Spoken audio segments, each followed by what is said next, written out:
বাংলা ছেড়ে মুম্বাই, এবার কুসুম সিরিয়ালে খলনায়িকা হয়ে এন্ট্রি নন্দিনী চট্টোপাধ্যায়ের। বিস্তারিত জানতে ভিডিওটি দেখুন। বাংলা টেলিভিশন ইন্ডাস্ট্রি ছেড়ে এবার সুদূর মুম্বাইয়ের পথে ছোট পর্দার জনপ্রিয় অভিনেত্রী নন্দিনী চট্টোপাধ্যায়।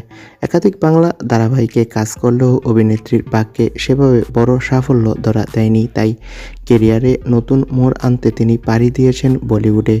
তবে মুম্বাইয়ে গিয়ে অভিনেত্রীর জীবনে নেমে আসে বড় বিপদ। সম্প্রতি জিমে ব্যায়াম করতে গিয়ে হাতের কবজিতে গুরুতর আঘাত পান নন্দিনী, এমনকি তাকে অস্ত্রোপচার পর্যন্ত করতে হয়। কিন্তু এত কিছুর পরেও হার মানেননি অভিনেত্রী। অদম্য মানসিক শক্তি নিয়ে আবারও তিনি কাজে ফিরতে চলেছে। শোনা যাচ্ছে শাহানা দত্তের প্রযোজনায় কালার্স টিভির হিন্দি ধারাবাহিক নয়নতারাতে কাজ শুরু করেছেন নন্দিনী। সেখানে তার চরিত্রের নাম আশালতা। এই ধারাবাহিকের মাধ্যমে তিনি নিজেকে নতুনভাবে আবিষ্কার করছেন বলেই জানিয়েছে। তবে মুম্বাইয়ের অভিজ্ঞতা মোটেই সহজ নয়। নন্দিনী বলেন, অডিশনে পরিচয় দিতে গিয়ে বুঝেছি এত বছর বাংলা ইন্ডাস্ট্রি কাজ করেও মুম্বাই আমাকে চেনে না। আজও আমি স্ট্রাগলার।